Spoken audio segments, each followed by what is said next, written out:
Olá a todos! Sejam muito bem-vindos ao podcast da União das Sociedades Espíritas de Campinas, São Paulo. Olá, meu nome é Carlos e estamos no mês de abril do ano de 2020.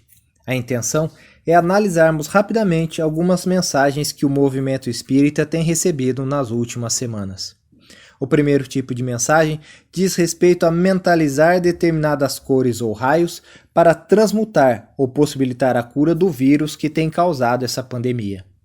Lembramos que tais mensagens não encontram respaldo em qualquer das obras fundamentais da doutrina espírita, sendo que também não existem quaisquer menções na revista espírita. Muito embora respeitemos as opiniões diferentes com relação a quaisquer outros ensinamentos espiritualistas, tais mensagens não possuem qualquer ligação com o espiritismo.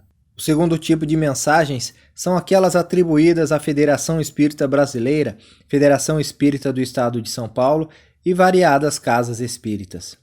E por vezes, elas são divulgadas como sendo oficiais e os responsáveis por essas organizações precisam vir a público desmentir a existência ou a sua publicação.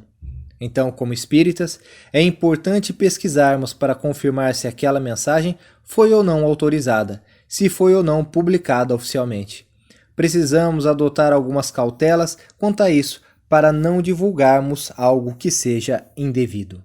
O terceiro tipo de situação é daquelas mensagens que são divulgadas sem identificação do médium e espírito comunicante. Algumas são até bonitas e agradáveis, mas será que são mediúnicas? Será que estão de acordo com o que ensina a doutrina espírita?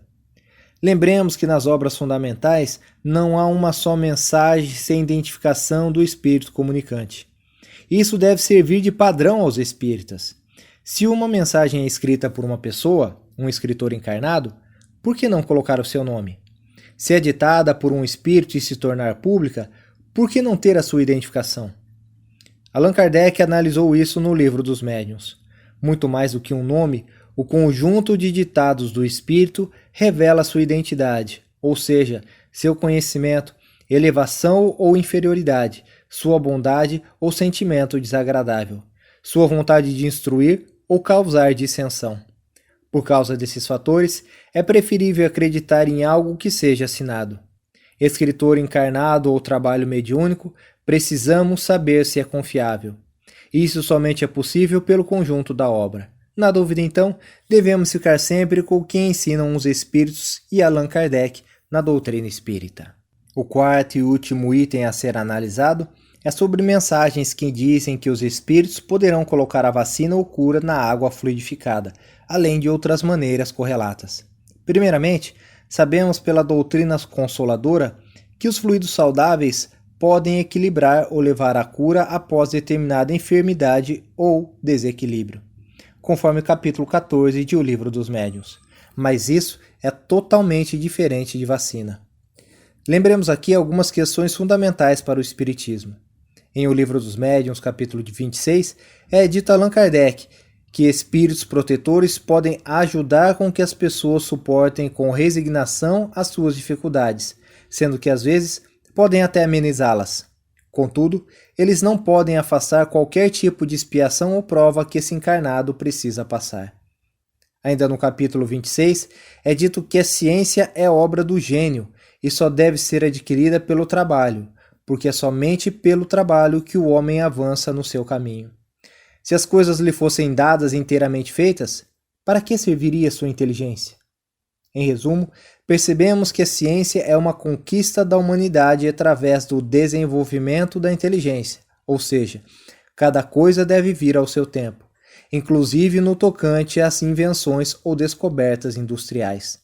Dessa forma, os espíritos verdadeiramente sérios jamais iriam fornecer a vacina para uma doença que ainda está sendo pesquisada, pois cabe aos homens avançar na inteligência, no progresso, desenvolvendo o necessário para a humanidade.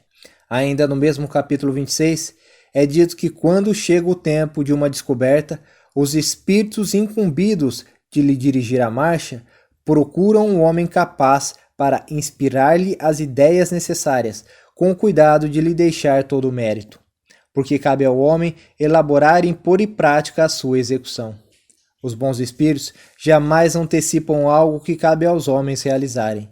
A cura, portanto, depende do progresso da humanidade, mas unicamente pelo seu trabalho. Então, dessa forma, temos respostas dentro da doutrina espírita para todas essas mensagens que estão sendo divulgadas, e cabe a nós, como espíritas, estudarmos e analisarmos para não aceitarmos aquilo que não tem fundamento.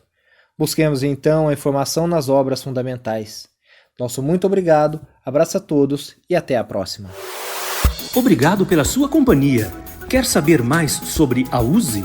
Acesse o nosso site usecampinas.com.br e curta a nossa página no Facebook, facebook.com/usecampinas.